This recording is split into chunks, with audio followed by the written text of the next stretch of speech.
नमो नमः दोस्तों, स्वागत है आपका हमारी संस्कृत की कक्षा में।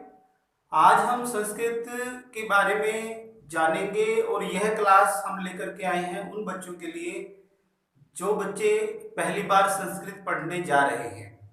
ठीक है दोस्तों, तो ध्यान से समझिएगा, कोई मुश्किल नहीं है। जिन बच्चों ने हिंदी भाषा को पढ़ा है, जो बच्चे हिंदी भाषा को जानते हैं, उनको ज़्यादा मुश्किल आने वाली नहीं है। तो संस्कृत जो है, जैसा कि आप सबको विदित है, संस्कृत जो है वो प्राचीनतम भाषाओं में से एक है। और संस्कृत भाषा जो है सबसे प्राचीन भाषा है, पुरानी भाषा है। ठीक है दोस्तों, और संस्कृत भाषा को दूसरी जो भाषाएं हैं उन सब भाषाओं की जननी कहा जाता है। हिंदी भाषा भी जो है वो संस्कृत से ही उत्पन्न हुई है। इसी प्रकार से अनेक भाषाएं जो है वो संस्कृत भाषाएं से ही उत्पन्न हुई हैं। इसलिए संस्कृत भाषा को सब भाषाओं की जननी कहा जाता है। जननी यानी इसी से सभी उत्पन्न हुई है। अब संस्कृत भाषा में जो महत्वपूर्ण बात है वो आपको पता होना चाहिए, क्योंकि आप लोग जो है संस्कृत भाषा जो है वो सीखने जा रहे हैं। संस्कृत भाषा को एक परफेक्ट भाषा भी कहा जाता है। उसका कारण क्या है कि परफेक्ट भाषा क्यों कहा गया है? क्योंकि इसका जो है पूर्ण उच्चारण किया जाता है और पूर्ण रूप से ये शुद्ध भाषा मानी जाती है, शुद्ध भाषा कही जाती है। और यदि आप इसको अच्छे से सीखते हैं तो आप शुद्ध भाषा बोल करके प्रगति के पथ पर अग्रसर हो सकते हैं, ऐसा भाषाविदों का मानना है और यह बात सत्य भी है। तो चलिए दोस्तों, ज्यादा समय ना लेते हुए शुरू करते हैं आज की हमारी वीडियो, जिसके माध्यम से हम कर रहे हैं संस्कृत का पहला पाठ। तो पहला पाठ दोस्तों, किसी भी भाषा को सीखने से पूर्व, किसी भी भाषा को सीखने से पूर्व हमें उस भाषा के अक्षरों का बोध होना अति अनिवार्य है, बहुत जरूरी है। यदि आपको वर्णमाला का बोध नहीं होगा, वर्णों का बोध नहीं होगा, तो आप किसी भी भाषा को नहीं सीख सकते हैं। तो पहला जो हमारा पाठ है वो है वर्णमाला है। अब जो संस्कृत भाषा की वर्णमाला है, इस वर्णमाला को दो भागों में विभाजित किया हुआ है। और वो दो भाग कौन कौन से हैं? वर्णमाला को दो भागों में विभाजित कर रखा है। पहला हमारे पास आता है स्वराः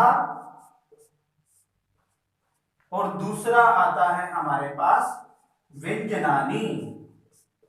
व्यंजनानि, ठीक है, स्वराः व्यंजनानि, जिसको आप हिंदी में, जो बच्चे हिंदी भाषा पहले पढ़ते हैं या पढ़ रहे हैं वो समझ सकते हैं कि यह स्वर है और यह क्या है? व्यंजन है। ठीक है, ये कुछ बदलने वाला नहीं है कि यहां पर स्वरा है, स्वराः यह है तो यह स्वर नहीं रहेगा। यह स्वराः का मतलब स्वर ही है, व्यंजनानि व्यंजन। ठीक है दोस्तों, अब स्वराः, आज का जो हमारा टॉपिक रहेगा वो स्वरा पर हम चर्चा करेंगे, स्वरा पर हम बात करेंगे। व्यंजनानि के बारे में हम अगली कक्षाओं में आपको बताएंगे। तो स्वराः में हम शुरू करते हैं अ। मेरे साथ साथ बोलना है जो बच्चे जानते हैं। आ, ई, उ,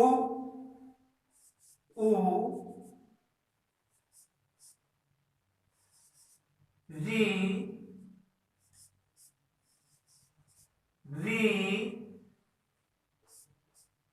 ए, आई, ओ, औ, अंग, अ। अब देखिए ये हमारे पास क्या है? ये हमारे पास स्वराहा। स्वराहा क्या है ये? स्वराहा। अब यह जो है, अब इसको साथ साथ में बोलने का अभ्यास कीजिए। अ, आ, इ, ई, उ, ऊ, रि, री, ए, आई, ओ, औ, अंग। यहां पर दोस्तों ओ, औ, औ तक जो है हमारे पास ये स्वरा है। यहां तक आ से लेकर के औ तक ये हमारे जो है वो स्वराह के अंतर्गत आते हैं। अब यह अंग और अह, ये जो दो वर्ण है, जो दो अक्षर हैं, यह स्वर नहीं है, किंतु इन दोनों को स्वरों के साथ जोड़ा जाता है, स्वरों के साथ रखा जाता है। यह स्वरों के बाद लिखे जाते हैं और व्यंजनों से पहले लिखे जाते हैं, किंतु यह स्वर नहीं है। तो अब यह स्वर नहीं है तो फिर यह है क्या? तो जो अंग है, अंग जो है वो अनुस्वार है। क्या है दोस्तों? अनुस्वार। यह जो है वो अनुस्वार इसको कहा जाता है, यह अनुस्वार है। और अह जो है यह विसर्ग है। क्या है? विसर्ग।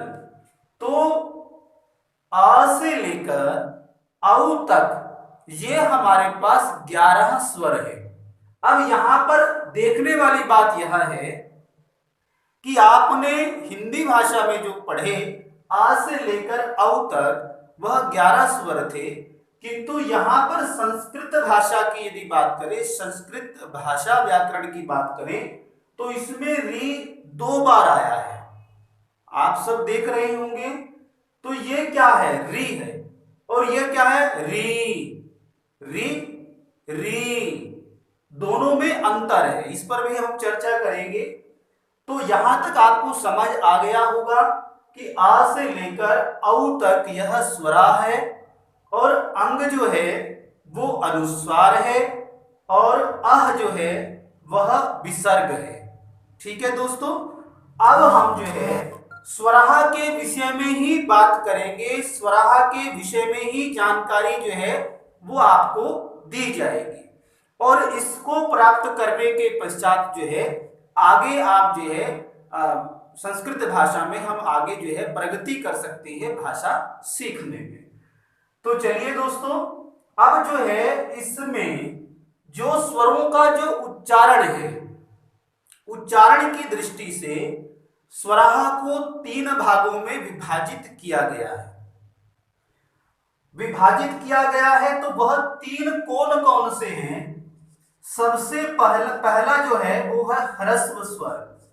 कौन सा है? ह्रस्व। दूसरा जो हमारे पास आता है वह दीर्घ।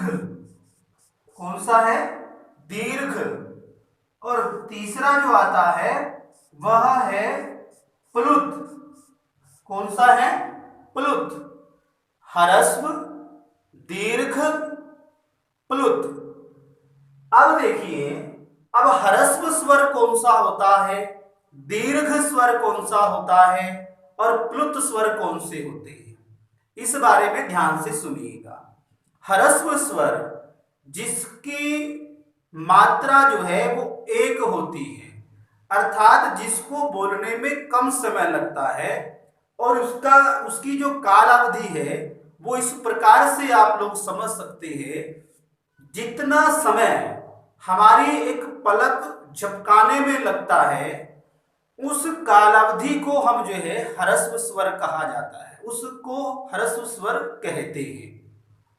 अब जैसे इसने दिया अ, अब आ का जो उच्चारण है इतनी कालावधि में हुआ है जितना समय हमें पलक झपकाने में लगता है, तो यह कौन सा हो गया? ह्रस्व स्वर हो गया। दीर्घ स्वर में क्या होगा? दीर्घ स्वर में पलक 2 बार झपकाने में जितना समय लगता है, दुगना समय लगता है, उसे हम क्या कहते हैं, दीर्घ स्वर कहा जाता है। और प्लुत स्वर में क्या हो जाएगा, जिसमें तिगुना समय लगता है, जिसमें तिगुना अर्थात 3 बार पलक झपकाने में जितना समय लगता है उतना प्लुत स्वर में लगेगा। ठीक है दोस्तों, तो ह्रस्व स्वर, अब यहां पर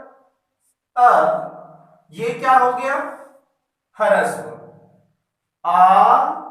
ये हो गया दीर्घ। अब जो मैं ब्लैक से सर्कल करूंगा वह ह्रस्व स्वर को प्रदर्शित करेगा, और जिसको मैं लाल से सर्कल करूंगा वह दीर्घ स्वर को प्रदर्शित करेगा। ई ह्रस्व, ई कौन सा हो जाएगा, दीर्घ।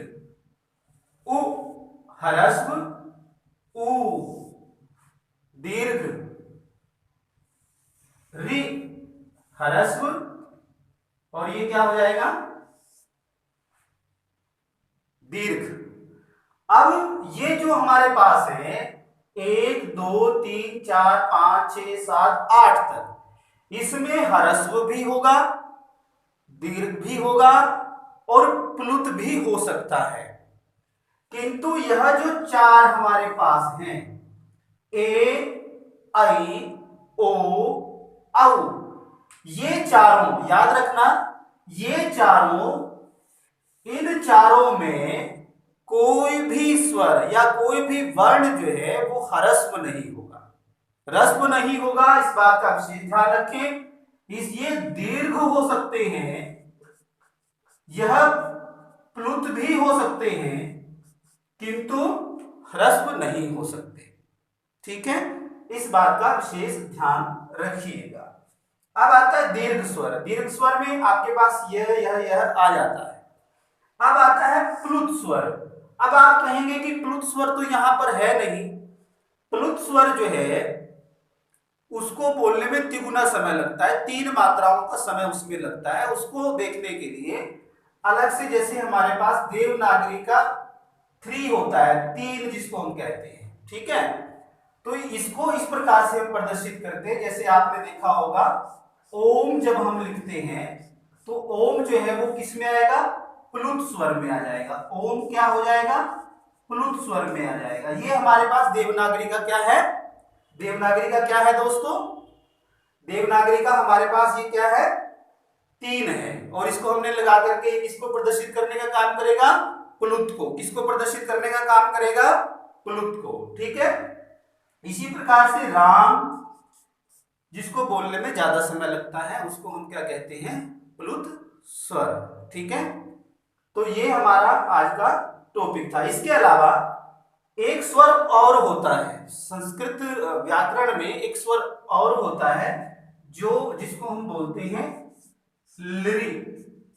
यह लृ, अब लृ जो है ये संस्कृत भाषा में एक स्वर है, किंतु इसको हम यहां पर देखने को ये नहीं मिलता है, या लौकिक भाषा में, लौकिक में जो आज हम व्यवहारिक भाषा का जो प्रयोग कर रहे हैं उसमें यह स्वर देखने को नहीं मिलता है। इस स्वर का प्रयोग वैदिक संस्कृत में आपको देखने को मिलेगा, यह वैदिक संस्कृत में पाया जाता है, यह भी एक स्वर है लृ। ठीक है, तो आज की कक्षा में आपने ये जो चीजें पढ़ी इनका अभ्यास कीजिएगा, तब तक आप इसकी तैयारी कीजिए और इंतजार कीजिए अगली वीडियो का। और अगली वीडियो सबसे पहले प्राप्त करने के लिए आप जो है चैनल को सब्सक्राइब करें और बेल आइकन जरूर दबाएं, ताकि सबसे पहले वीडियो आप तक पहुंचे। नमो नमः।